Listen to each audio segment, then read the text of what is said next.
ألا يا ساكن القصر المعلى ستدفن عن قريب في التراب له ملك ينادي كل يوم لدول الموت وبلول الخراب قليل عمرنا في دار الدنيا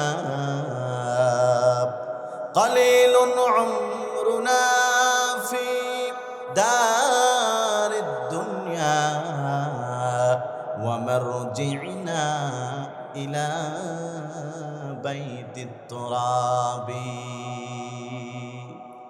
কবি বলেন পৃথিবীর মানুষেরা শোনো, হে অট্টালিকায় বসবাসকারী মানুষেরা শোনো, সুউচ্চ প্রাসাদের মধ্যে তুমি ঢুকে মনে করেছো মরবে না।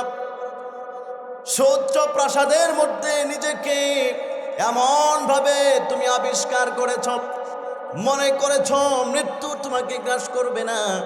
ভালো করে শোনো, কান খাড়া করে শোনো, সাতুদফানু আন কারিবিন ফিত তুরাবি, অচিরেই তোমাকে মাটির মধ্যেই দাফন করা হবে। আমরা দুনিয়াতে এসেছি নিজের ইচ্ছায় নয়, আল্লাহ রাব্বুল আলামিন আমাদেরকে দুনিয়াতে প্রেরণ করেছেন, পাঠিয়েছেন। আবার দুনিয়া থেকে আমাদের সবাইকেই বিদায় গ্রহণ করতে হবে। মৃত্যুর মাধ্যমে এই ক্ষণস্থায়ী জীবনের ইতি টেনে চিরস্থায়ী জীবনের দিকে আমাদের সবাইকেই একদিন না একদিন পাড়ি জমাতেই হবে, নিজের ইচ্ছা না থাকা সত্ত্বেও। এজন্যে এক কবরের পাশে লেখা ছিল, হে পথিক, আজকে তোমার যে অবস্থা, একটা সময় আমারও সেই অবস্থা ছিল। অর্থাৎ আজকে তুমি যেরকম হেঁটে হেঁটে চলে যাচ্ছ কবরের পাশ দিয়ে, দুনিয়ার মৌজ মাস্তি আনন্দ উল্লাসে মাতোয়ারা, একটা সময় এমন ছিল আমিও কত কবরের পাশ দিয়ে হেঁটে চলে গিয়েছি, দুনিয়ার আনন্দ উৎসব আর উল্লাসে মত্ত ছিলাম। হে পথিক শোনো, আজকে আমার যে অবস্থা, একটা সময় তোমারও সেম এই অবস্থা হবে। অর্থাৎ আজকে তুমি যেরকম আমার কবরের পাশ দিয়ে হেঁটে চলে যাচ্ছ, এক সময় এমন হবে তুমিও কবরে শুয়ে থাকবে, তোমার কবরের পাশ দিয়েও কেউ না কেউ এভাবে হেঁটে হেঁটে চলে যাবে। কথা বলুন ঠিক কিনা? আমার আজকের আলোচ্য বিষয় মৃত্যু। চরম সত্য একটা বিষয়। এই পৃথিবীতে আমরা মানুষ বসবাস করছি, অনেক রকমের ধর্মের আবির্ভাব এই পৃথিবীতে হয়েছে, অনেক ধর্ম এই পৃথিবীতে প্রচলিত ছিল। মানব রচিত ধর্ম, আল্লাহ প্রদত্ত ধর্ম, সব ধরনের ধর্মই এই পৃথিবীতে প্রচলিত আছে। আমাদেরকে আল্লাহ তাআলা ইসলাম ধর্মের অনুসারী করেছেন, এটা আমাদের প্রতি আল্লাহ তাআলার দয়া। সবাই পড়ি আলহামদুলিল্লাহ। এই পৃথিবীতে যত ধর্মের মানুষ আছে, প্রতিটা মানুষের কথার সাথে একজনের কথার, মাসলাকের সাথে একজনের মাসলাকের এক একটা মতনৈক্য থাকে, মত পার্থক্য থাকে। যেমন আমি আপনাদেরকে বোঝার সুবিধার্থে উদাহরণ পেশ করতেছি। আমরা যে নামাজ পড়ি, নামাজের সময় আমরা হাত বুকের উপরে বাঁধতে হবে নাকি নাভির নিচে বাঁধতে হবে, এটা নিয়ে মত পার্থক্য আছে। কেউ কেউ বলেছেন বুকের উপরে বাঁধা ভালো, আবার কেউ বলেছেন নাভির নিচে বাঁধা ভালো। এরকম মতনৈক্য, মত পার্থক্য আছে না নাই? মাথা লড়াইলে হবে না, গভীর হয়ে গেছে রাত, মুখে বলতে হবে। বলেন আছে না নাই? আছে। নামাজের মধ্যে যখন ইমামের পিছনে নামাজ পড়বেন, সূরা ফাতিহা শেষ হলে আমিন জোরে বলবেন নাকি আস্তে বলবেন, এটা নিয়েও মানুষের মধ্যে মতপার্থক্য আছে। কেউ বলছেন জোরে বলা ভালো, যেরকম শাফিঈ মাযহাব অনুযায়ী, আবার হানাফি মাযহাব অনুযায়ী আমরা আস্তে বলি, আস্তে বলা উত্তম। এরকমভাবে সব বিষয়ে মানুষের মধ্যে মতানৈক্য আছে। এমন কি আশ্চর্যের বিষয়, স্বয়ং রব্বুল আলামিন আল্লাহর ব্যাপারেও মানুষের মতানৈক্য আছে। এটা অনেকের হয়তো বা জানেন না, উলামায়ে কেরাম জানে। এই পৃথিবীর সব মানুষ আল্লাহকে একজন বলে বিশ্বাস করে না, এতটুকু তো আপনারা জানেন। কি বলেন, জানেন না? যারা হিন্দু তারা সৃষ্টিকর্তা বিশ্বাস করেন, কিন্তু একজন মানে না, শিরিক করে। এই জন্য দেখবেন তারা গরুকে দেবতা মানে, সূর্যকে দেবতা মানে, তুলসী গাছকে দেবতা মানে, বিভিন্ন ফুলকে দেবতা মানে, সাপকে দেবতা মানে, এমনকি এই পৃথিবীর অনেক কিছুকেই তারা দেবতা মানে। ইতিহাস আমাদের সামনে সাক্ষ্য দেয় তাদের দেবতা হচ্ছে ৩৩ কোটি। ৩৩ কোটি দেবতা তারা মানে। তাহলে বোঝা গেল ইহুদি যারা হিন্দু ধর্মের, সনাতন ধর্মের অবলম্বী যারা, তাদেরকে যদি বলা হয় আল্লাহ কয়জন, তারা বলবে ৩৩ কোটি। তারা এক আল্লাহ বিশ্বাস করে না। যারা ইহুদি তাদেরকে যদি জিজ্ঞেস করা হয়, যারা খ্রিস্টান, খ্রিস্ট মতবাদকে যারা পালন করে, তাদেরকে যদি জিজ্ঞেস করা হয় আল্লাহ কয়জন, তারা বলে আল্লাহ তাআলা ৩ জন। নাউজুবিল্লাহ বলেন সবাই, আর একটু জোরে বলেন নাউজুবিল্লাহ। তারা বলে খোদা হচ্ছে ৩ জন। ১ নাম্বার আল্লাহ তাআলা নিজে, ২ নাম্বার হযরত মারিয়াম আলাইহিস সালাম, ৩ নাম্বার ওনার ছেলে হযরত ঈসা আলাইহিস সালাম। তাফসীরের পরিভাষায় কিতাবের মধ্যে যেটাকে বলা হয় আবাদ আলাইহি সালাসা, তারা বলেন সৃষ্টিকর্তা হচ্ছে ৩ জন। কয়জন? ৩ জন। আমি যে জিনিসটা বুঝাইতে চাইতেছি গভীর মনোযোগ দিয়ে খেয়াল করেন, যে মানুষ মতবাদ করতে করতে করতে করতে আল্লাহকেও ছাড় দেয় নাই। আল্লাহর ব্যাপারেও তাদের মতবাদ আছে। কেউ বলে একজন, যেরকম আমরা যারা ইমানদার, আমাদের আকীদা এবং বিশ্বাস, আল্লাহ তাআলা কয়জন? একটু জোরে বলেন না মহব্বতের সাথে, কয়জন? কোরআনুল কারীমের মধ্যে আল্লাহ তাআলা বলেছেন, ক্বালাল্লাহু তাআলা কুল হুয়াল্লাহু আহাদ আল্লাহুস সামাদ লাম ইয়ালিদ ওয়া লাম ইউলাদ ওয়া লাম ইয়াকুল লাহু কুফুয়ান আহাদ। বলুন আল্লাহু আকবার। আমার ভাইরা, নবী করিম সাল্লাল্লাহু আলাইহি ওয়াসাল্লামের কাছে একবার কাফেররা আসলো, নবীজিকে প্রশ্ন করলেন, মুহাম্মদ তুমি শোনো, আমরা যেই সমস্ত মূর্তিগুলোর পূজা করি, কিছু কিছু মূর্তি আছে স্বর্ণ দিয়ে বানানো, কিছু কিছু মূর্তি রূপা দিয়ে বানানো, কিছু কিছু মূর্তি আছে সেগুলোকে বানানো হয়েছে কাঠ দ্বারা, আমরা সেগুলোর পূজা করি। প্রশ্ন হচ্ছে, তুমি যেই খোদার ইবাদত করো তিনি কিসের তৈরি এবং তিনি কয়জন? নবীজিকে যখন তারা সেই প্রশ্ন করল, আল্লাহ রাব্বুল আলামিন আয়াত নাযিল করলেন, কুল হুয়াল্লাহু আহাদ। ইয়া রাসূলুল্লাহ, ইয়া হাবিবাল্লাহ, এই পৃথিবীর সমস্ত মানুষদেরকে আপনি জানায়া দেন আল্লাহ তাআলা হচ্ছেন একক, আল্লাহুস সামাদ, আল্লাহ হচ্ছেন বেনিয়াজ। পৃথিবীর সব কিছু তার মুখাপেক্ষী, তিনি কারো কোনো কিছুর মুখাপেক্ষী নন। লাম ইয়ালিদ ওয়া লাম ইউলাদ, আল্লাহ তাআলা তিনি কারো থেকে জন্মগ্রহণ করেন নাই, তার মা বাবা নাই, এবং তিনি কাউকে জন্ম দেন নাই, তার কোনো উত্তরাধিকারী সন্তান স্ত্রী কিচ্ছু নাই।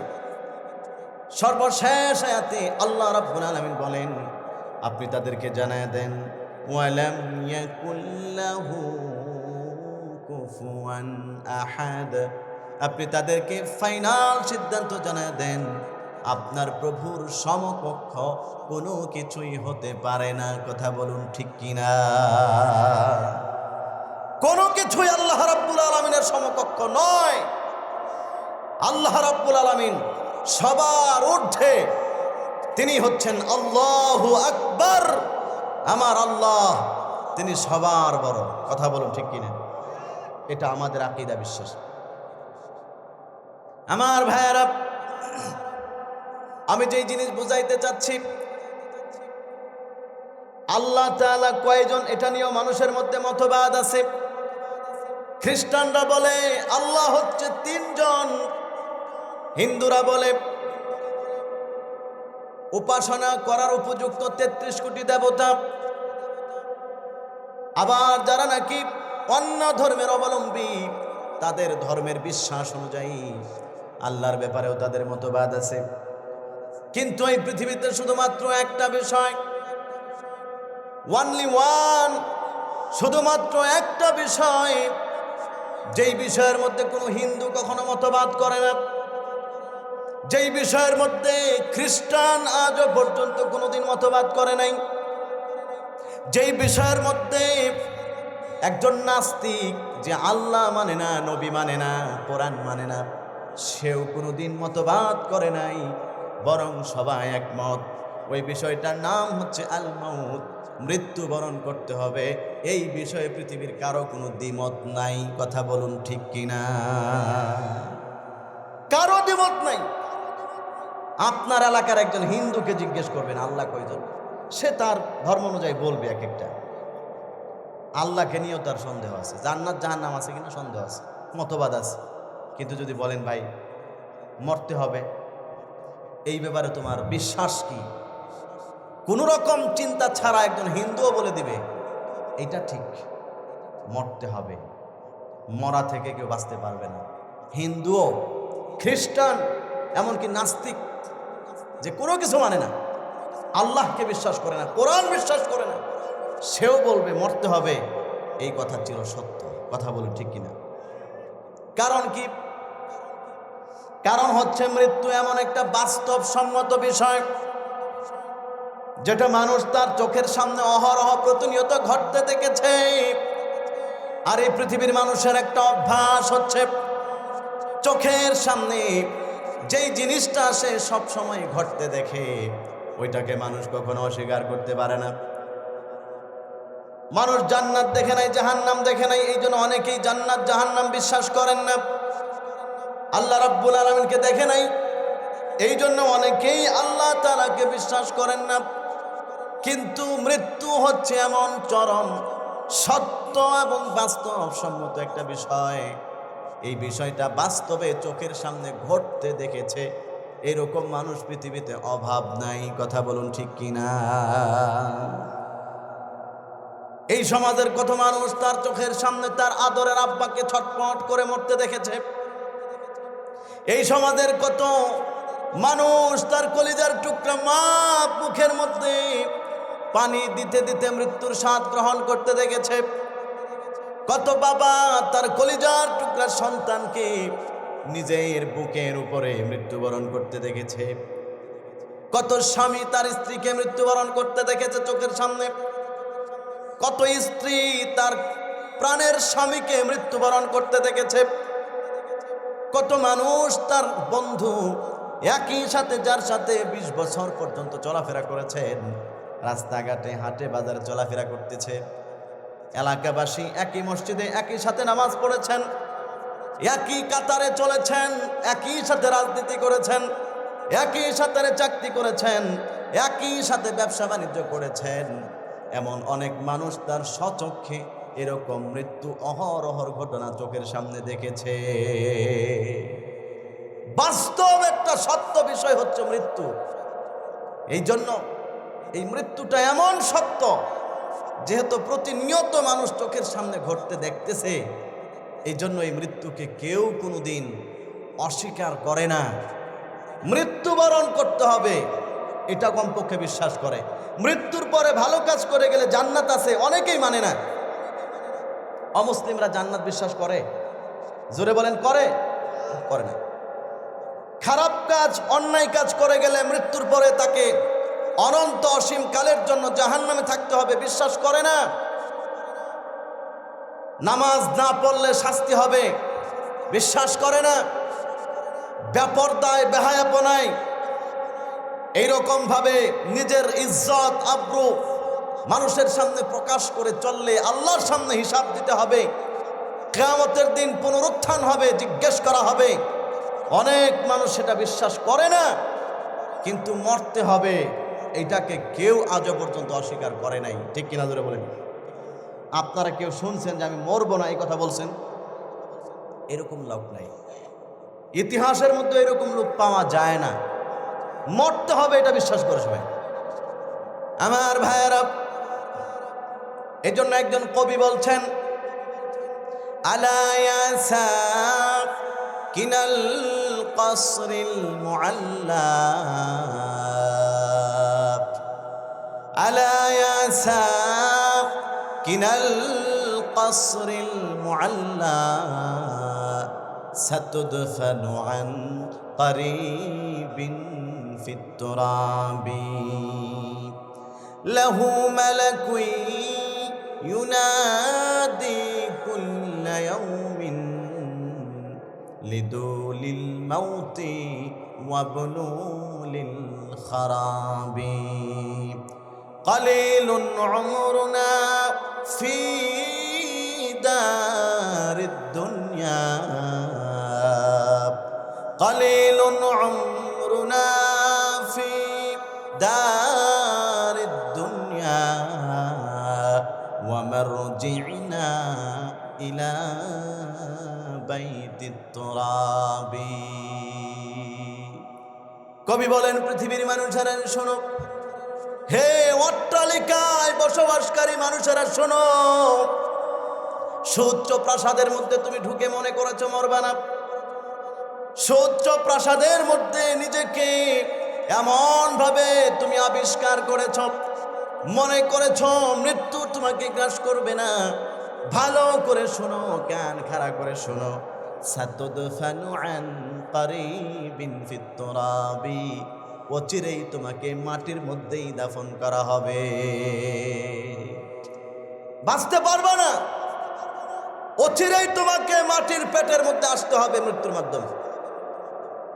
লাহু মালাকুন ইউনাদি কুল্লা ইয়াউমিন লিদুলিল মাউতি ওয়া বুনুলিল খারাবি, প্রতিদিন মৃত্যুর ফেরেশতা তোমাকে ডাকতে থাকে মৃত্যুর জন্য এবং পরকালে হিসাব দেওয়ার জন্য। তুমি ভালো করে প্রস্তুতি গ্রহণ করো।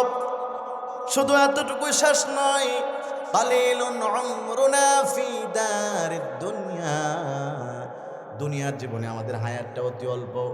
ওয়া মারজি'না ইলা বাইতিত তুরাবি, আর আমাদের আসল প্রত্যাবর্তন করার, ফিরে যাওয়ার জায়গা হচ্ছে মাটির ঘর, কবর। কথা বলুন ঠিক কিনা? যেই জীবনের শুরু আছে কোনো শেষ নাই, যেই জীবনের শুরু আছে শেষ নাই, এই জীবনটার নাম হচ্ছে পরকাল জীবন। ওই জীবনটার নাম শুরু হবে মৃত্যুর মাধ্যমে। কোরআনুল কারীমের মধ্যে আল্লাহ রাব্বুল আলামিন মানুষকে বোঝানোর জন্য অনেক আয়াত নাজিল করেছেন, মৃত্যু শুধু বোঝানোর জন্য। আল্লাহ রাব্বুল আলামিন এক জায়গার মধ্যে ডাক দিয়ে বলছেন, পৃথিবীর মানুষেরা শোনো, কুল্লু নাফসিন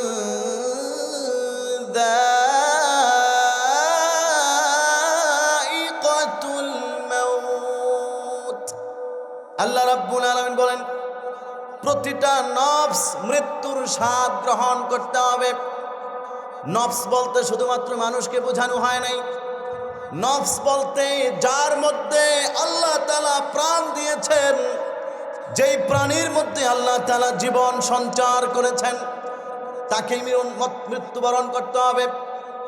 মানুষকে মৃত্যুবরণ করতে হবে, জিন জাতিকে মৃত্যুবরণ করতে হবে, ফেরেশতাও মৃত্যুবরণ করতে হবে।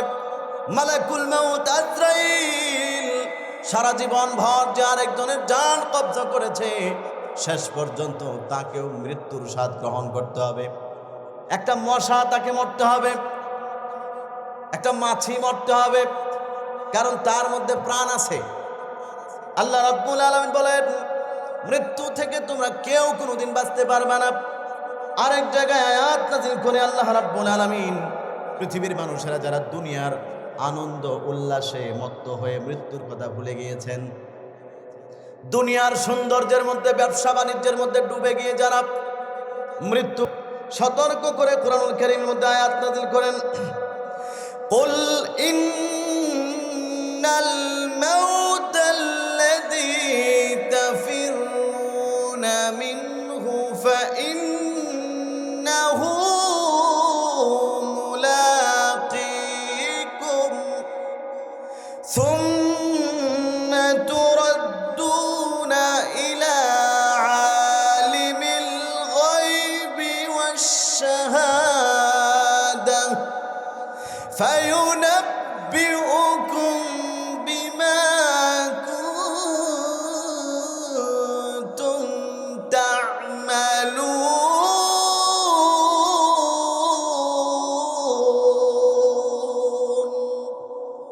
আল্লাহ রাব্বুল আলামিন বলেন, পৃথিবীর মানুষেরা শোনো, যেই মৃত্যু থেকে বাঁচার জন্য তুমি পালিয়ে যাচ্ছ অন্য রাস্তায়, আমি আল্লাহ তোমাকে বলছি শোনো, ফাইন্নাহু মুলাকীকুম, ওই মৃত্যু তোমাকে অবশ্যই গ্রাস করবে।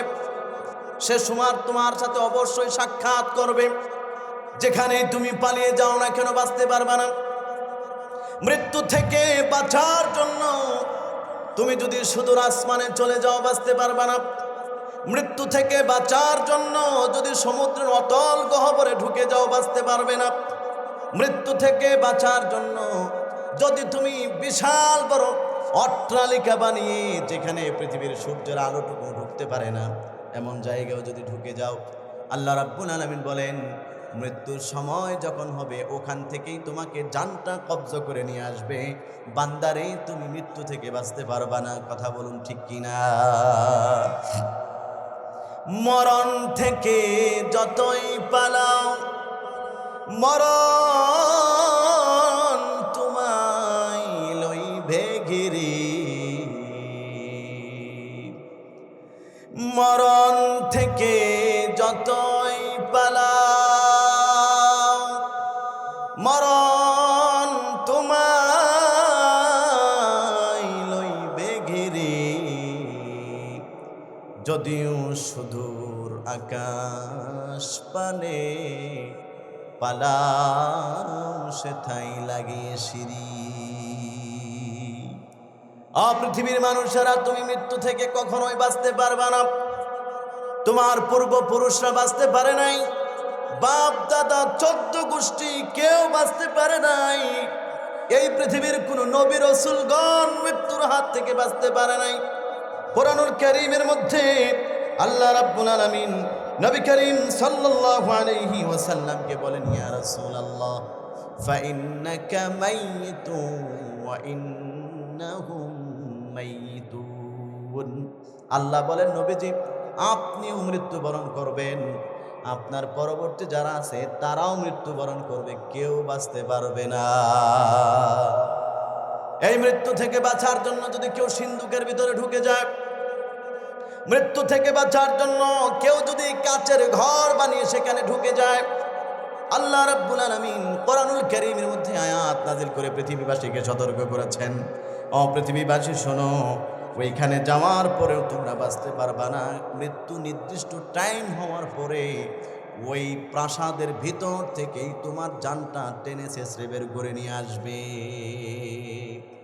কোরআনুল কারীমের মধ্যে আল্লাহ রাব্বুল আলামিন বলেন, আইনামা তাকুনু ইউদরিকুমুল মাউত ওয়ালাউ কুনতুম ফি বুরুজিন মুশাইয়াদা। আল্লাহ রাব্বুল আলামিন বলেন, মানুষ যেখানেই থাকো না কেন, মৃত্যু তোমাকে গ্রাস করবে। যদিও তুমি বুরুজে মুশাইয়াদার মধ্যে ঢুকে যাও, তারপরেও মৃত্যু তোমাকে ছাড়বে না। এই আয়াতের আঙ্গিকে তাফসীরের মধ্যে ঘটনা লেখা হয়েছে। একজন মহিলা পেটের মধ্যে প্রসব বেদনা শুরু হয়ে গেল, বাচ্চা প্রসব করবে। এমন টাইমে তার বাড়িতে কাজের ছোট্ট একটা ছেলে ছিল। ডাক দিয়ে বলল, হে বালক, আমার জন্য তুমি একটু আগুনের ব্যবস্থা করো। মহিলাদের প্রসব বেদনার সময় তাফসীরে আছে আগুন তাদের অনেক উপকার হয়। ওই ছোট্ট ছেলেটা আগুন আনার জন্য বাহিরে দৌড়ায় চলে গেল। যখন আগুন নিয়ে সে ঘরের মধ্যে চলে আসছে, এমন টাইমে তাকে দেখে পিছন দিক থেকে একজন বুজুর্গ মানুষ তাকে ডাক দিচ্ছে। লম্বা জুব্বা পরিহিত, সাদা দাড়ি পাগড়ি পরিহিত ব্যক্তি এই ছেলেটাকে ডাক দিয়ে বলছে, হে বালক, এদিকে আসো। আগুন নিয়ে তুমি কোথায় যাচ্ছ? ছেলেটা বলল, আমার মনিবের বাচ্চা হয়েছে, আগুন প্রয়োজন, এই জন্য আগুন নিয়ে আমি ওনার কাছে যাচ্ছি। ওই বুজুর্গ ব্যক্তি ডাক দিয়ে বলছে, তোমাকে আমি একটা ভবিষ্যৎবাণী করছি, শোনো। এই মহিলার গর্ভ থেকে যে বাচ্চাটা হয়েছে সেটা একটা নারী বাচ্চা, একটা মেয়ে বাচ্চা। এই বাচ্চাটার ব্যাপারে দুইটা ভবিষ্যৎবাণী আমি তোমাকে করে দিচ্ছি। এক নাম্বার, এই মেয়ে বাচ্চাটা বড় হওয়ার পরে শত শত ছেলেদের সাথে জিনা ব্যভিচার করবে। তার মানে সে বড় হওয়ার পরে একজন বেশ্যা মহিলা হবে। দুই নাম্বার, একটা মাকড়সার মাধ্যমে তার মৃত্যু হবে। এই কথা বলে বুজুর্গ ব্যক্তি চোখের সামনে থেকে কোথায় যেন চলে গেল। এই ছেলেটা এবার চিন্তা করল, বড় হওয়ার পরে যেহেতু 100 যুবকের চরিত্র নষ্ট করবে, সুতরাং এই বেশ্যারে বাঁচায় রেখে লাভ নাই, তারে মানুষের চরিত্র নষ্ট করতে দিব না। এখনই আমি তাকে মৃত্যুবরণ করায় ফেলবো, মেরে ফেলবো। যেই কথা সেই কাজ, ছুরি নিয়ে পেটের মধ্যে ঢুকিয়ে টান দিয়ে নারী বুড়ি সব কিছুকে ছিঁড়ে ফেলে দিল। মনে করেছে মেয়েটা মারা গেছে, সে তার জীবন নিয়ে এখান থেকে পালায়া চলে গেছে। অনেক দিন পরের ঘটনা। এই ছেলেটা এখন ব্যবসা বাণিজ্য করে কোটি কোটি টাকার মালিক হয়ে গিয়েছে। বিবাহের উপযুক্ত বয়স হলো, পাত্রী খুঁজতেছে, বিবাহের জন্য কোথাও পাত্রী পায় না। হঠাৎ করে সন্ধান পেল, অমুক এলাকার মধ্যে বিশ্ব সুন্দরী এক মেয়ে আছে, তার সাথে তোমার বিবাহের ব্যবস্থা করলে কেমন হয়? যেই কথা সেই কাজ, ওই মেয়েটার সাথে তার বিবাহের ব্যবস্থাপনা করা হলো। সুন্দরী রূপসী মেয়ের সাথে তার বিবাহ সম্পাদন হয়ে গেল। মুফাসসিরিনে কেরামগণ লিখেন, ওই যুবকটা যখন বাসর ঘরের মধ্যে প্রবেশ করল, হঠাৎ করে তার স্ত্রীর দিকে তাকিয়ে দেখে তার পুরাটা পেট একদম ফাড়া, ওই পেটের মধ্যে বড় বড় সেলাইয়ের দাগগুলো দেখা যায়। স্ত্রীকে জিজ্ঞেস করলো, কি ব্যাপার, তোমার পেটের মধ্যে এরকম সেলাইয়ের দাগ কেন? ওই মেয়েটা ডাক দিয়া বলছে, স্বামী আমার, আমি আমার মা থেকে ঘটনা শুনেছি। আমি যখন জন্ম হয়েছি, আমাদের বাড়িতে একটা ছোট্ট কাজের ছেলে ছিল, আমার মা তাকে বাহিরে পাঠিয়েছিলেন আগুন আনার জন্য। হঠাৎ করে ছেলেটা ঘরে ঢুকে আমাকে মারার জন্য ছুরি দিয়ে আমার পুরাটা পেট ফেরে ফেলেছিল, আমার নারী বুড়ি বের করে ছিঁড়ে সবকিছু বাহিরে ফেলেছিল।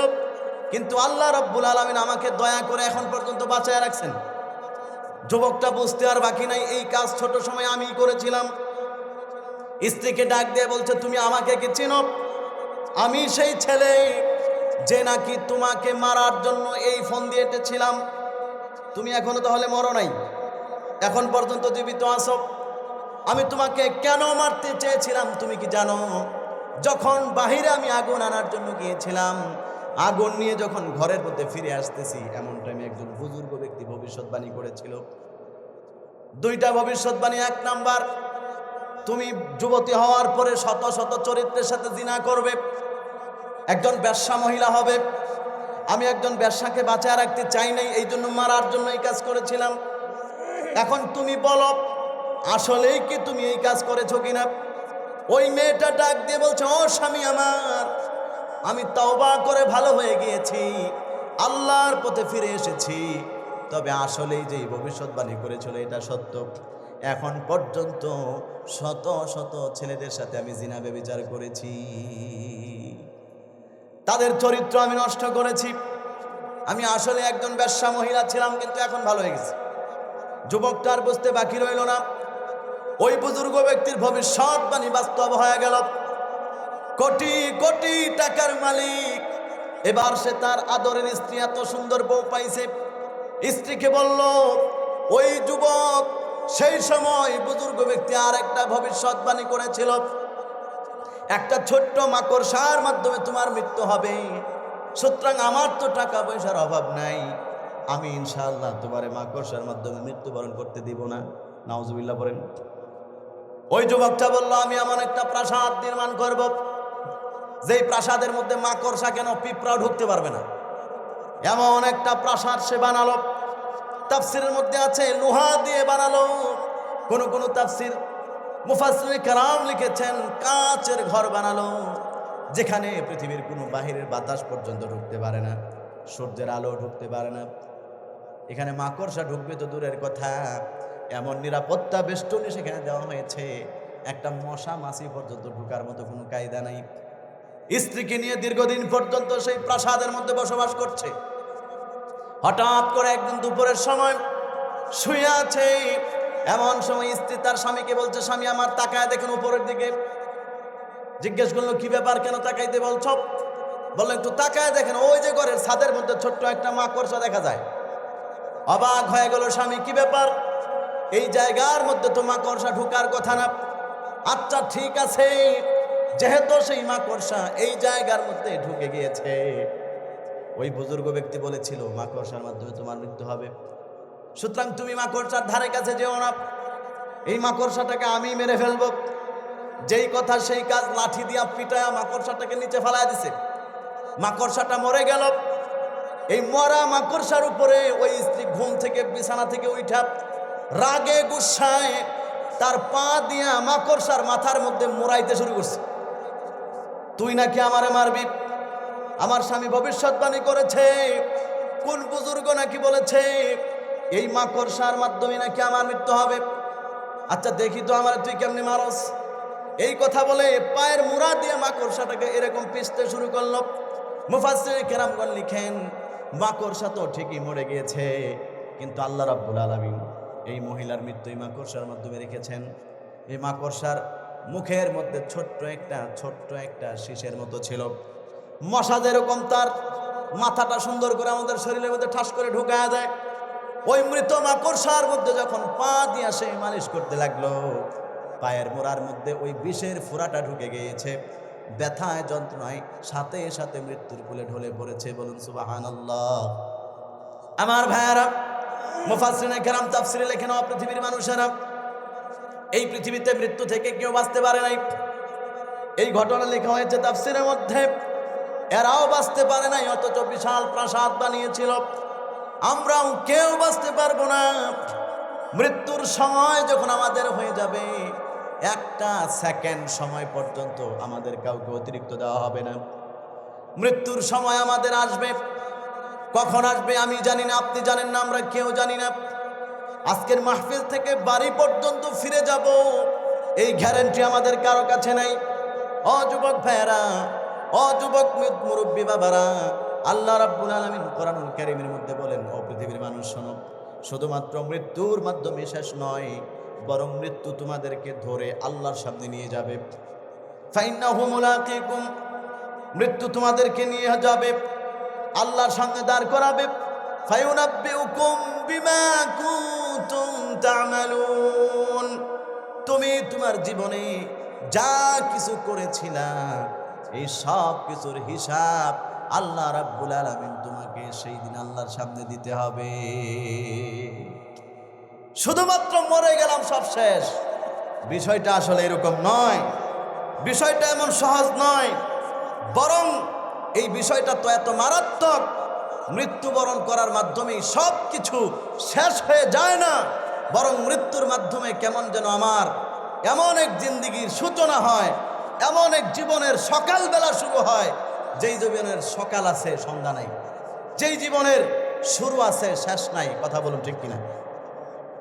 এজন্য কবি সম্রাট কবি ইকবাল বলছেন, পৃথিবীর মানুষ শোনো, মौत को समझा है गाफिल इब्तिदाए जिंदगी, मौत को समझा है गाफिल इंतहाए जिंदगी दर हकीकत मौत तेरे इब्तिदाए जिंदगी। यहाँ हम सब मुसाफिर हैं, वहाँ आखिर ठिकाना, कोई आगे रवाना है, कोई पीछे रवाना। কবি বলেন, ও পৃথিবীর বুকা মানুষেরা, ও পৃথিবীর নির্বুধ মানুষেরা, তুমি কি মনে করেছো মৃত্যুর মাধ্যমে তোমার জীবন শেষ হয়ে গেল? না রে বান্দা, না, মৃত্যুর মাধ্যমে তোমার জীবন শেষ নয়, বরং মৃত্যুর মাধ্যমেই তোমার আসল জীবন শুরু হয়ে গিয়েছে। কথা বলুন ঠিক কিনা? মৃত্যুর মাধ্যমে আসল জীবন শুরু হলো। আর সেই জীবনে আমরা কেউ আগে যাই, কেউ পরে যায়। কখনো বাবা আগে যায়, কখনো সন্তান আগে যায়, কখনো বাবার আগেই তার কলিজার টুকরা সন্তান অল্প বয়সেই দুনিয়া থেকে বিদায় হয়ে যায়। কথা বলুন ঠিক কিনা? সম্মানিত হাজিরিন, মৃত্যু আমাদের সবাইকে গ্রাস করবে। আমাকে মৃত্যুবরণ করতে হবে, আপনাদের প্রতিটা মানুষকে মৃত্যুবরণ করতে হবে। প্রতিটা যুবক, প্রতিটা প্রৌঢ়, প্রতিটা বৃদ্ধ মানুষ, প্রতিটা নারী পুরুষ, সবাইকেই মরণবরণ করতে হবে। এই মৃত্যুর হাত থেকে আমরা কেউ বাঁচতে পারবো না। এই মৃত্যুটা মানুষের জন্য কারো জন্য হবে একেবারে সহজ, এই মৃত্যুটা কারো জন্য হবে খুব বেশি ভয়াবহ। আমার ভাইয়েরা, হাদিস শরীফের মধ্যে আছে, একজন সাহাবী ইন্তেকাল করলেন। নবীজি সাল্লাল্লাহু আলাইহি ওয়াসাল্লাম জানাজা পড়ার জন্য সেই সাহাবীর বাড়িতে গেলেন। যাওয়ার পরে তাকায় দেখে এখনো পর্যন্ত কবরস্থান খোঁড়া শেষ হয় নাই, এখনো পর্যন্ত কবরের মাটি কাটা শেষ হয় নাই। নবীজি সাহাবীদেরকে নিয়ে জমিনের মধ্যে বসলেন। আল্লাহ নবী বললেন, ও সাহাবীরা তোমরা সবাই বসো। আল্লাহ রসুল হাতের মধ্যে লম্বা একটা লাঠি নিলেন, লাঠি নিয়ে ওই মাটির মধ্যে জোরে আঘাত করলেন। আর এক বর্ণনায় আছে আল্লাহর নবী সেই লাঠি নিয়ে মাটির মধ্যে আঘাত করলেন, লম্বা একটা দাগ দিলেন। এরপরে নবীজি বললেন, ও সাহাবীরা শোনো, মৃত্যু খুব ভয়ঙ্কর একটা জিনিস। মৃত্যুর সময় যখন হয়, আল্লাহর পক্ষ থেকে মানুষের কাছে ফেরেশতা আসে দুনিয়াতে।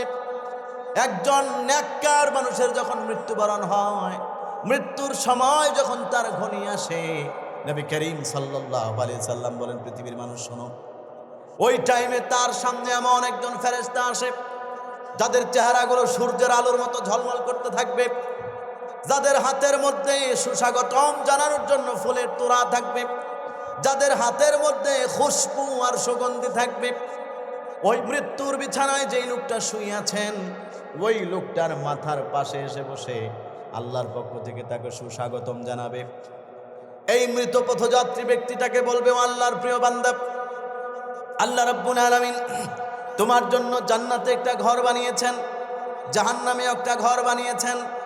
ওই দুইটা ঘর এই লোকটার চোখের সামনে তুলে ধরবে। প্রথমে তাকে জাহান্নামের চিত্রগুলো দেখানো হবে, জাহান্নামের লেলিহান অগ্নিশিখা, সাপ বিচ্ছু ভরপুর ওই দৃশ্যগুলো দেখানো হবে। লোকটা মনে মনে ঘাবড়িয়ে যাবেন। এরপরে তার সামনে সুসংবাদ দেওয়া হবে, ও আল্লাহর বান্দা, তুমি সুসংবাদ গ্রহণ করো। আল্লাহ তাআলা তোমার নেক কাজের কারণে এই জাহান্নাম থেকে তোমার পরওয়ানা লিখে দিয়েছেন। মৃত্যুর পরে ওই জাহান্নামে তোমার আর যাওয়া লাগবে না। বলুন সুবহানাল্লাহ। এবার লোকটার সামনে সেই জান্নাতের চিত্রগুলো তুলে ধরবে, জান্নাতের নাজ নিয়ামত হুর গিলমানের সৌন্দর্য দৃশ্যগুলো চোখের সামনে তার তুলে ধরা হবে। লোকটাকে জান্নাতের দৃশ্যগুলো যখন দেখাবে, তার ভিতর থেকে রূহটা বের হওয়ার জন্য পাগল পারা হয়ে যাবে। রূহটা আগে ভাগেই নিজ থেকে বের হওয়ার জন্য পাগল হয়ে যাবে। জান্নাতের সুন্দর দৃশ্যের মধ্যে আমি ঢুকতে চাই। আল্লাহর নবী বলেন, জান্নাতের দৃশ্য দেখার পরে যখন লোকটার মৃত্যুর সময় হবে, এমন টাইমে মালাকুল মাউত আজরাইল সামনে আসবে, এসে তাকে ডাক দিবে, ইয়া আইয়াতুহান নাফসুল মুতমাইন্নাহ ইরজিই ইলা রাব্বিকি রাদিয়াতাম মারদিয়াহ ফাদখুলি ফি ইবাদি ওয়াদখুলি জান্নাতি। মালাকুল মউত রূহটাকে ডাক দিবে, হে আল্লাহর প্রিয় পরিতৃপ্ত আত্মা, ইরজিই ইলা রাব্বিক, তুমি তোমার রবের দিকে ফিরে আসো। সুবহানাল্লাহ বলেন, তুমি তোমার রবের দিকে ফিরে আসো। রাদিয়াতাম মারদিয়া, তোমার রব তোমার উপর সন্তুষ্ট। বের হওয়ার পরে তিনিও তোমাকে সন্তুষ্ট করে দিবেন। সুবহানাল্লাহ বলেন। ফাদখুলি ফি ইবাদি ওয়াদখুলি জান্নাতি, এবং তুমি আল্লাহর প্রিয় বান্দাদের দলভুক্ত হয়ে যাও, আল্লাহ তাআলার জান্নাতের মেহমান হয়ে যাও। জোরে বলেন সুবহানাল্লাহ। নবীজি বলেন, তখন তার রূহটা বের হবে, কোনো কষ্ট হবে না, মৃত্যুর যন্ত্রণা টের পাবে না। মৃত্যুর যন্ত্রণা সত্য, আহলে সুন্নাত ওয়াল জামাতের আকীদা এবং বিশ্বাস। মৃত্যুর যন্ত্রণা নেককার মানুষেরাও হবে, কিন্তু জান্নাতের দৃশ্য দেখতে দেখতে খুশির ঠেলায় মৃত্যুর যন্ত্রণা সে বুঝতে পারবে না। নবীজি বলেন, একটা ভরা কলসকে যখন ফেলে দেওয়া হয়, ভিতর থেকে যেরকম কলকল করে পানিগুলো বের হয়ে যায়, অথবা মহিলারা যখন রুটি বানানোর জন্য খামিরা বানায়, ওইটার ভিতরে কোনো কারণে যদি চুল পড়ে যায়, চুলটাকে টান দিলে যেরকম সুন্দর করে চুলটা বের হয়ে যায়, খামিরার কোনো কষ্ট হয় না। নেককার মানুষের যখন মৃত্যুর সময় হবে, মালাকুল মউত আজরাইল যখন তার রূহটা বের করার জন্য যখন টান দিবেন, এমনিভাবে রূহটা কলকল করে বের হয়ে যাবে। লোকটা মৃত্যুর যন্ত্রণা তো দূরের কথা, মৃত্যুর কষ্ট সে বুঝতেই পারবে না। বলুন সুবহানাল্লাহ। আল্লাহ তাআলা আমাদের সবাইকে যেন এমন উত্তম মরণ নসিব করেন, সকলেই পড়েন আমিন। আমার ভাইয়ারা, এই লোকটার রূহটাকে মেশক আম্বরের সুন্দর সুঘ্রাণযুক্ত কাপড়ের মধ্যে পেঁচিয়ে উপরের দিকে নিয়ে যাওয়া হবে। আসমানে যাওয়ার পরে ফেরেশতারা জিজ্ঞেস করবে, এত সুন্দর সুঘ্রাণযুক্ত এটা কার আত্মা? ফেরেশতায় জবাব দিবে, অমুকের ছেলে, অমুক অমুক এলাকার। তার রূহটাকে উপরে নেওয়া হবে। নবীজি বলেন, তারপরে তার আমলগুলো, নেক আমলগুলো ইল্লিয়িনে জমা করা হবে, এবং তার রূহটাকে দাফনের পরে কবরের মধ্যে আবার ফিরিয়ে দেওয়া হবে। দুইজন ফেরেশতা আসবে, মুনকার নাকির, যাদেরকে কেউ চিনে না। মুনকার নাকির দুই ফেরেশতা আসবে, যাদের চোখগুলো একেবারে নীল বর্ণের, শরীরগুলো একেবারে কালো কুচকুচে। আসার পরে তাদের কথাগুলো বজ্রপাতের মধ্যে ঠাস ঠাস করবে, যাদের চেহারাগুলো এমন কুৎসি দেখা যাবে। কবরের মধ্যে ওই লোকটাকে বসিয়ে প্রশ্ন করবে, এক নাম্বার মার রব্বুক, বলো তোমার প্রভুকে। দুই নাম্বার ওয়ামা দীনুক, ও বান্দা বলো তোমার ধর্ম কি। নবীজিকে দেখাবেন, নবীজিকে দেখিয়ে বলবে, ওয়ামান হাদার রাজুল আল্লাযী বুইসা ফীকুম, এই যে লোকটা দেখা যায় তোমাদের মাঝে প্রেরণ করা হয়েছিল, ওনাকে তোমরা চিনো নাকি? কি হয় তোমাদের, তার সাথে তোমাদের সম্পর্ক কি? আল্লাহ রাব্বুল আলামিন যদি এই ব্যক্তিটা নবীজির সাথে সুন্নতের সম্পর্ক থাকে, নবীজির আদর্শ যদি তার জীবনে থেকে থাকে, আল্লাহর নবীকে দেখার পরে বলে ফেলবেন, তিনি হচ্ছেন আমার নবী মুহাম্মদ সাল্লাল্লাহু আলাইহি সাল্লাম। এরকম ভাবে তিন প্রশ্নের উত্তর যখন দিয়ে দেওয়া হবে, আল্লাহর পক্ষ থেকে অদৃশ্যভাবে আওয়াজ আসবে। নবী বলেন, সাদাকা আব্দি, আমার বান্দা সত্য বলেছে। ও ফেরেশতারা, আমার বান্দাকে আর কোনো প্রশ্ন করে পেরেশানি করো না, আমার বান্দাকে প্রশ্ন করে আর কোনো কষ্ট দিও না। আলবিসুহু মিনাল জান্নাত, আমার বান্দার গায়ের মধ্যে জান্নাতের পোশাক পরায়া দাও। ওয়াফরিশু লাহু মিনাল জান্নাহ, জান্নাত থেকে বিছানা এনেও তার কবরের মধ্যে বিছিয়ে দাও। ওয়াফতাহু লাহু বাবান ইলাল জান্নাহ, শুধু এতটুকু শেষ নয়, বরং জান্নাত থেকে, কবর থেকে জান্নাত পর্যন্ত আমার বান্দার জন্য বিশাল বড় একটা দরওয়াজা খুলে দাও, যেন জান্নাতের সুঘ্রাণ, জান্নাতের আবহাওয়া, জান্নাতের নাজ নিয়ামত যেন আমার বান্দা কবর থেকে বসে বসে সবকিছু পেতে পারে। বলুন সুবহানাল্লাহ। কবরের মধ্যেই তার জন্য সুখ, শান্তি, আর আল্লাহর পক্ষ থেকে নাজ নিয়ামত কবর থেকে তার জান্নাত থেকে আসতে থাকবে। মেশকাত শরীফের হাদিসের মধ্যে আছে, নবীজি বলেন ওই বান্দাটাকে ফেরেশতারা ঘুম পাড়ায়া তাকে ঘোষণা করবে, ও ফেরেশতারা শোনো, নুম কালাইলাতিল আরুস, বাসর রাত্রে মানুষ যেরকম আরাম করে ঘুমায়া যায়, তুমিও কবরের মধ্যে এরকম আরাম করে ঘুমায়া যাও। সুবহানাল্লাহ বলেন। আপনারা যারা বিবাহিত সকলেই জানেন বাসর রাত্রের মানুষের যে ঘুম, আল্লাহ রসুল এই কবরের ঘুমকে এটার সাথে আল্লাহ তাআলা কেন তুলনা করলেন? কারণ হচ্ছে মানুষ যখন বাসর রাত্রে যখন ঘুমায়, কোনো কারণে যদি সকালবেলা ঘুম থেকে উঠতে নাও পারে, দেখবেন তাদেরকে ঘুম থেকে ডাকাডাকি করে কেউ ডিস্টার্ব করে না। কেউ যদি সকালে গিয়ে ডাক দেয়, যায় ঘুম থেকে উঠো, দেখবেন আশেপাশে কেউ থাকে, দাদি থাকে অথবা ভাবি থাকে, তারা বলে যে এত ডাকাডাকি করো না। এই পর্যন্ত বহুত কষ্ট, যা বিবাহের অনেক কষ্ট করছে, রান্না বাড়ায় এসে খাওয়া দাওয়া অনেক কিছু হয়েছে, এখন আর ডাক দিয়া ডিস্টার্ব করো না, আজকে যতক্ষণ পারে ঘুমাক, আর তারা কেউ ডাক দিও না। তারা দেখবেন কেউ ডিস্টার্ব করে না।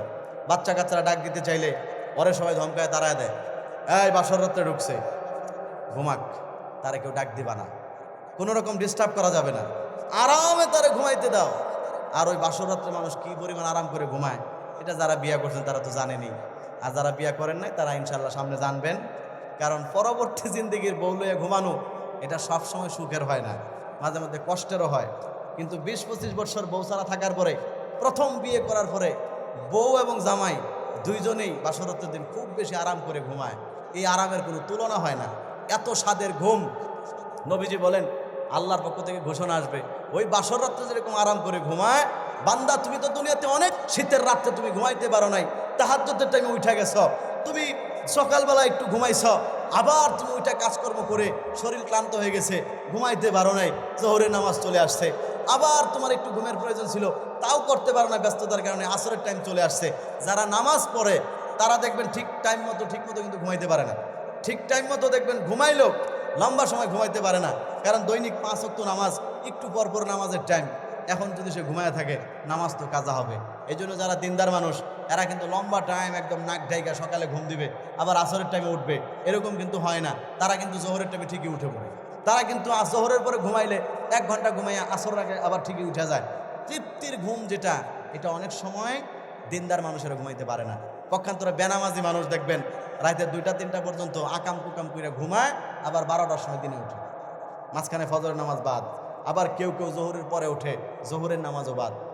কিন্তু দিনদার মানুষ যারা, তাদের তো আল্লাহর ভয় আছে, তারা তো এত সুন্দর করে ঘুমাইতে পারে না, অনেক কষ্ট মুজাহাদা তাদের করতে হয়, অনেক মেহনত ইসলামের জন্য, দিনের জন্য তাদের করতে হয়। এই জন্য আল্লাহ তাআলা ঘোষণা দিবেন, ওই বাসর রাতে যেরকম আরাম করে ঘুমাইছো, আজকে কবরের মধ্যে ওইরকম আরাম করে ঘুমাইয়া যাও। এমন এক ঘুম দিবে, এক ঘুমে কিয়ামত সংগঠিত হয়ে যাবে। সুবহানাল্লাহ বলেন। নবীজি বলেন পক্ষান্তরে কোনো মানুষ যদি বদকার হয়, যার জীবনে কোনো নেক আমল নাই, দুনিয়াতে আসার পরে যেই ব্যক্তি তার মন চাই জীবন চালিয়েছে, দুনিয়াতে আসার পরে যেই যুবক নবীর সুন্নাত অনুযায়ী চলে নাই, যৌবনের তাড়নায় পরে ফাহেশা, জিনা, ব্যভিচার, অশ্লীল কাজের সাথে জড়িত ছিল, যৌবনের তাড়নায় পরে যাকে তাকে যা ইচ্ছা তাই বলেছে, যাকে যেটা বলা যায় সেটাও বলেছে, যেটা বলা যায় না সেটাও বলেছে, নামাজ পড়ে নাই, রোজা রাখে নাই, যৌবনের তাড়নায় উন্মাদনায় পাগল হয়ে পর্দা করে নাই। তারা বলেছিল বৃদ্ধ হওয়ার পরে পর্দা করবে, দুনিয়াতে আসার পরে এরকম কোনো অকারেন্স নাই যেটার সাথে তারা জড়িত ছিল না। এমন মানুষ যখন মৃত্যুর সময় হবে, আল্লাহর নবী বলেন তার সামনেও মালাকুল মউত আজরাইল ফেরেশতা আসবে, তবে আগের মতো সূর্যের মতো সুন্দর চেহারা নিয়ে আসবে না, এমন একটা কুশ্রী চেহারা নিয়ে আসবে, ওই চেহারাটা দেখেই তার কলিজার পানি শুকায় যাবে। ওই লোকটার পাশে বসে তাকে সংবর্ধনা জানানো হবে না, বরং তাকে জান্নাতের দৃশ্য দেখানো হবে। জান্নাতের দৃশ্য দেখার পরে মনের মধ্যে আফসোস লাগবে, আমি যদি সেখানে যেতে পারতাম। আল্লাহর নবী বলেন তারপরে ওই লোকটাকে ঘোষণা দেওয়া হবে, ও নাফরমান, ও আল্লাহর বান্দা, দুনিয়াতে আসার পরে তুমি এমন অপরাধ করেছ, আল্লাহ তাআলা অসন্তুষ্ট হয়ে এই জান্নাত থেকে তোমার নাম চিরতরে কেটে দিয়েছে। বলুন নাউযুবিল্লাহ। এখন আর তুমি জান্নাতে যেতে পারবে না। তখন তার সামনে জাহান্নামের ওই লেলিহান দৃশ্যগুলো তুলে ধরা হবে, জাহান্নামের অগ্নিকুণ্ডগুলো তুলে ধরা হবে, সাপ বিচ্ছু জাহান্নামের আযাবের দৃশ্যগুলো তার সামনে তুলে ধরবে। দেখায় দেখায় বলবে, ও আল্লাহর বান্দা, এইটা তোমার জন্য আল্লাহ বরাদ্দ করেছেন। বদ কাজ করতে করতে এই জাহান্নামের উপযুক্ত তুমি হয়ে গিয়েছো। এখন থেকে একটু পরেই তোমার মরণ হবে। মৃত্যুর পরে তোমাকে এই চিরস্থায়ী জাহান্নামের মধ্যে ঢুকিয়ে দেওয়া হবে। বলুন নাউযুবিল্লাহ। এই দৃশ্য যখন দেখানো হবে, এই আগুনের মধ্যে তোমাকে ঢুকানো হবে একটু পরেই, নবীজি বলেন তখন তার রূহ এই মৃত্যু থেকে বাঁচার জন্য গোটা শরীর জুড়ে দৌড়াদৌড়ি করতে থাকে। রূহটাকে ডাক দেওয়া হবে, হে বদকার আত্মা, আল্লাহর গজবের দিকে বের হয়ে আসব, জাহান্নামের দিকে বের হয়ে আসব। কিন্তু রূহ বের হতে চায় না। রূহ শুধু দৌড়াদৌড়ি করে, শরীরের রন্ধ্রে রন্ধ্রে, রগে রগে দৌড়াতে থাকে, পশমের গুড়ায় গুড়ায় দৌড়াতে থাকে। আল্লাহ রাব্বুল আলামিন কুরআনুল কারীমের মধ্যে বলেন, ও পৃথিবীর মানুষ, কারো নির্দিষ্ট মৃত্যুর সময় যখন হয়ে যাবে, তখন তুমি মরতে চাও আর না চাও, ফেরেশতা তোমাকে কিন্তু রেখে যাবে না। কথা বলুন ঠিক কিনা? ওর রূহটা তখন কবজা করা হবে। নবীজি বলবেন তখন তার রূহটা কিভাবে কবজা করা হবে জানো? ওই লোকটাকে বেঁধা হবে জাহান্নামের জিঞ্জির দিয়ে, তার হাত পাগুলো বাঁধা হবে। ওই লোকটার রূহটা টেনে ছেঁচড়ে তার শরীর থেকে বের করা হবে। আল্লাহর নবী বলেন সেই সময় তার মৃত্যুর যেই পরিমাণ যন্ত্রণা হবে, ওইটার যন্ত্রণাটার পরিমাণ পৃথিবীর কোনো মানুষকে বয়ান করে বোঝানো সম্ভব হবে না।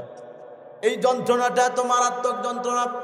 তবে নবীজি হাদিসের মধ্যে ধারণা দিয়েছেন, আল্লাহ নবী বলেন, কোনো একজন মানুষকে যদি একটা তরবারি দিয়ে 300 টুকরা টুকরা করে ফেলা হয়, ওই 300 টুকরা করলে ওই লোকটার যতখানি কষ্ট হবে, জাহান্নামী মানুষ, বদকার মানুষের মৃত্যুর সময় এর চাইতে শত শত গুণ বেশি কষ্ট হবে। বলুন নাউযুবিল্লাহ। এত জঘন্যভাবে কষ্ট দিয়ে তার রূহটাকে বের করা হবে। হাদিসের মধ্যে এরকম বহুত উদাহরণ দেওয়া হয়েছে। আসলে মৃত্যুর যন্ত্রণা, যারা বদকার অবস্থায় মৃত্যুবরণ করবে, এত পরিমাণে যন্ত্রণা হবে, সেই যন্ত্রণার বাস্তবতা কতটুকু এটা আসলে কাউকে বোঝানো যাবে না। এটা শুধু যে ভুক্তভোগী সেই জানে।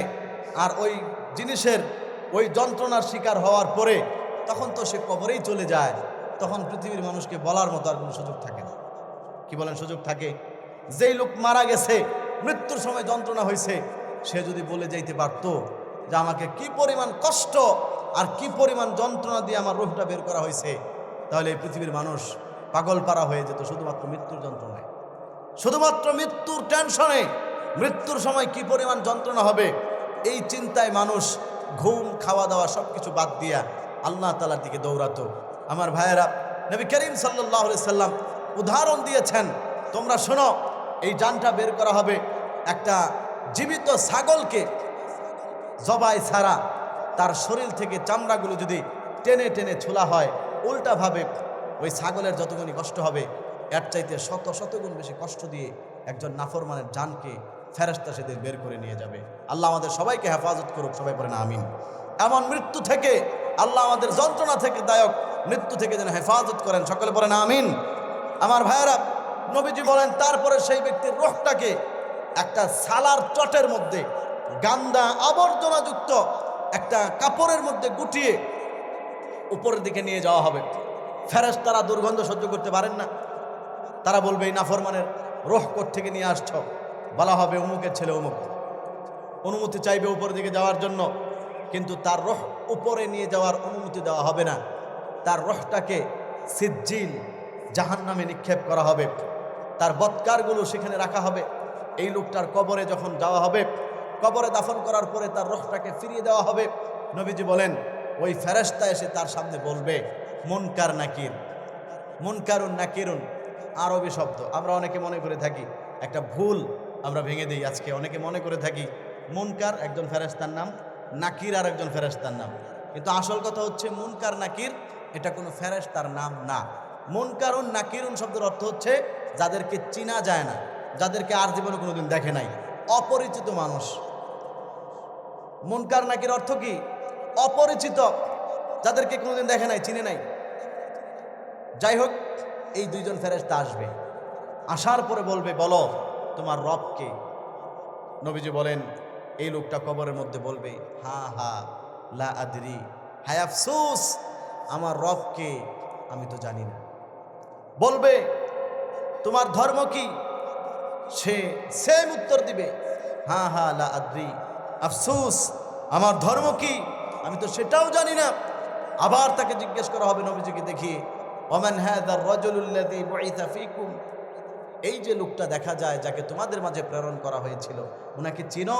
উনি কি হয় তোমাদের? সে বলবে, আমিও তো তাকে চিনি না। আমার ভাইয়ারা, নবীজি বলেন, আল্লাহর পক্ষ থেকে অদৃশ্যভাবে আওয়াজ আসবে, নাফরমান মিথ্যা বলেছে, ও ফেরেশতারা, তার গায়ের মধ্যে জাহান্নামের পোশাক লাগায় দাও, তার কবরের মধ্যে জাহান্নামের বিছানা বিছায়া দাও, এবং জাহান্নামের গর্ত তার কবরটাকে বানায়া দাও। বলুন নাউযুবিল্লাহ। শুধু এতটুকুই শেষ নয়, বরং সেই ব্যক্তিটার কবরের মধ্যে শত শত সাপ, বিষাক্ত অজগর সাপ আল্লাহ নিযুক্ত করবেন। ওই ব্যক্তিটার কবরের মধ্যে শাস্তি দেওয়ার জন্য দুইজন ফেরেশতা নিযুক্ত করা হবে। আল্লাহর নবী বলেন, তাদের হাতের মধ্যে হাতুড়ি থাকবে। ওই দুই ফেরেশতা কানে শুনে না, ওই দুই ফেরেশতা চোখেও দেখে না, শুধুমাত্র আল্লাহর হুকুম বাস্তবায়নের জন্য ওই নাফরমানটাকে কবরের মধ্যে পিটাইতে থাকবে। এমন ভয়াবহ একটা হাতুড়ি দিয়া, ওই হাতুড়ি দিয়া যদি পৃথিবীর যেই কোনো একটা বড় পাহাড়কে যদি শুধুমাত্র একটা বাড়ি দেওয়া হয়, নবীজি বলেন পৃথিবীর পাহাড়টা চূর্ণ বিচূর্ণ হয়ে পাউডারের মতো বাতাসের মধ্যে উঠতে থাকবে। এই পাহাড়গুলো চূর্ণ বিচূর্ণ হয়ে যাবে এই হাতুড়ির একটা পিটা খেলে। আল্লাহ রাসূল বলেন, এই রকম হাতুড়ি দিয়া এই নাফরমানটাকে কবরের মধ্যে পিটাইতে থাকবে, আবার সুস্থ করা হবে, আবার পিটাইতে থাকবে, আবার সুস্থ করা হবে, আবার পিটাইতে থাকবে। এই রকম পরিস্থিতি চলবে কিয়ামত সংঘটিত হওয়া পর্যন্ত। আমার ভাইয়েরা, এখনো কিন্তু জাহান্নামে নেওয়া হয় নাই, এখনো কিন্তু তাকে জাহান্নামে ঢুকানো হয় নাই, এখনো কিন্তু তার জাহান্নাম পর্যন্ত নেওয়া হয় নাই। জাহান্নাম তো হবে হাসরের মাঠে বিচার আচার হওয়ার পরে, তখন ফারিকুম ফিল জান্নাহ ওয়া ফারিকুম ফিস সাঈর, একদল জান্নাতি হবে আর একদল জাহান্নামী হবে। এই শাস্তির বর্ণনা এতক্ষণ যা গেল, আল্লাহ রাসূল এই পৃথিবীর মানুষকে যা শুনিয়েছেন, এই সব হচ্ছে শুধুমাত্র আলামে বারজাখ, কবরের জগতের শাস্তি।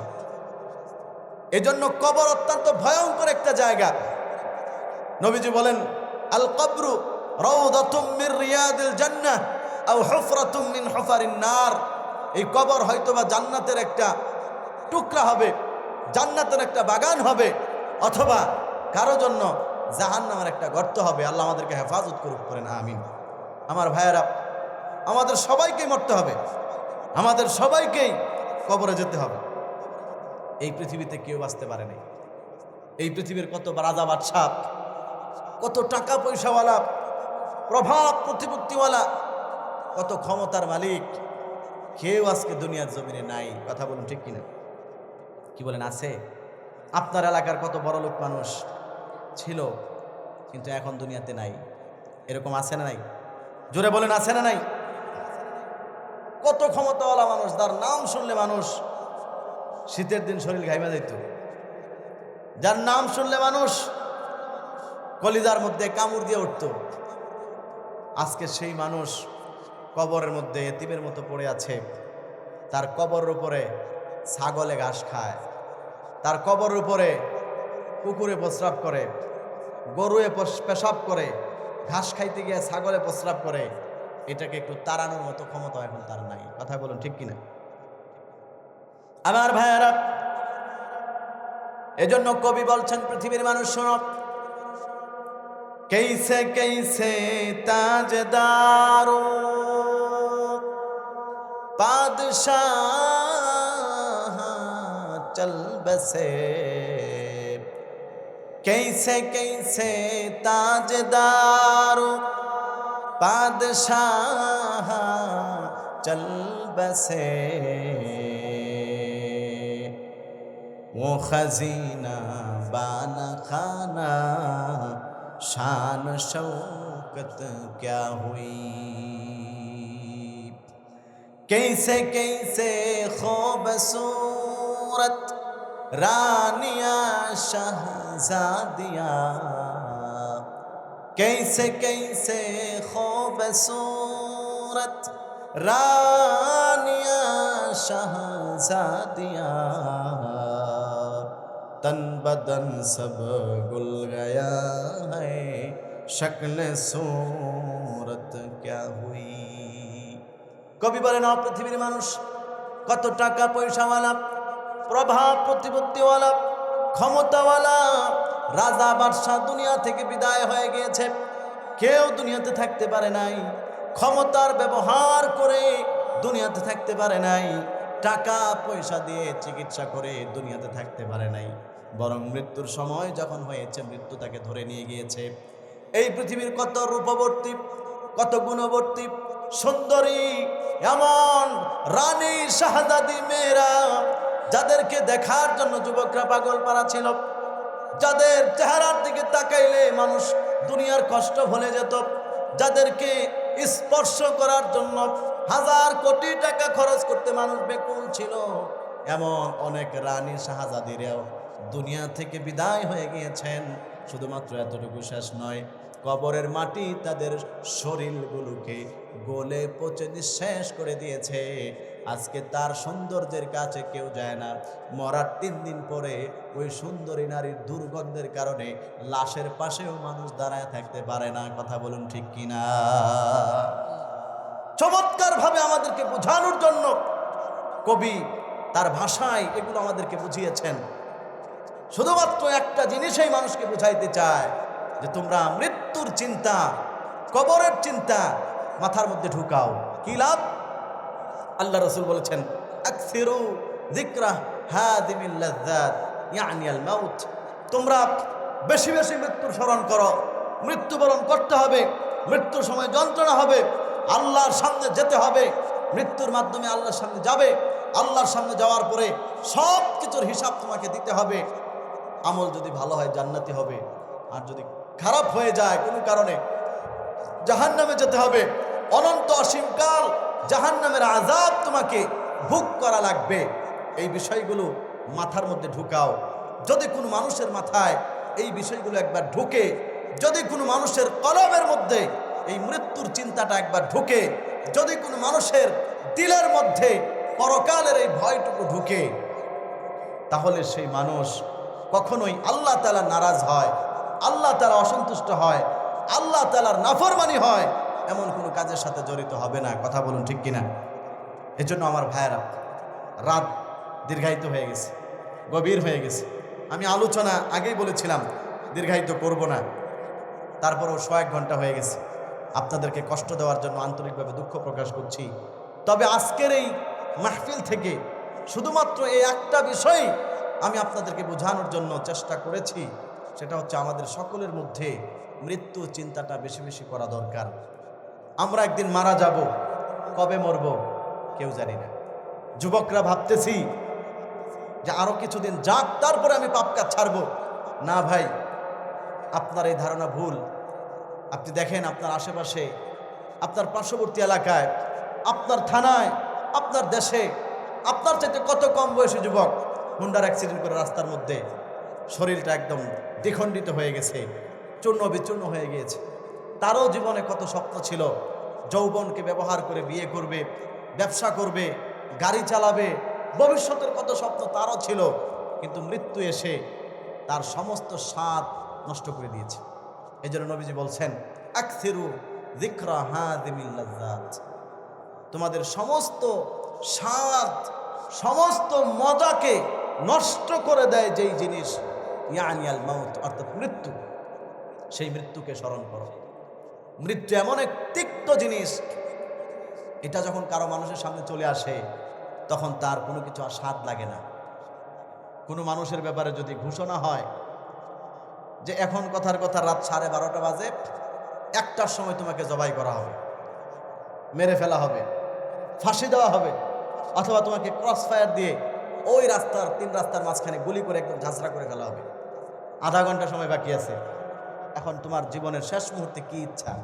এই যে একটা খাসি আস্তা জবাই করে ভালো করে তেল দিয়া না ঘি দিয়া ভাইজা দিলাম, সাথে নান রুটি আছে অথবা সিদ্ধ করা চাউলের রুটি আছে, মজার খাবার, যা পারো তুমি খায় নাও। কি বলেন, কেউ খেতে পারবে? একটু মেহরবানি করে বলেন না, পারবে কেউ? পারবে না। কারণ এই যে তার আধা ঘন্টা পরে মৃত্যু হয়ে যাবে, আধা ঘন্টা পরে তাকে ফাঁসি দিবে, এই মৃত্যু তার সমস্ত স্বাদ নষ্ট করে দিচ্ছে। মৃত্যু যখন আসে, মৃত্যুর খবর যখন আসে, তখন তার জীবনে আর কোনো কিছু স্বাদ থাকে না। যত সুন্দরী রমণী তাকে এনে দেন যে তুমি তার সাথে আধা ঘন্টা পরে তোমাকে মারা হবে, আধা ঘন্টা তুমি তার সাথে টাইম পাস করো, আধা ঘন্টা তার সাথে গল্প করো, যা ইচ্ছা তুমি করতে পারো।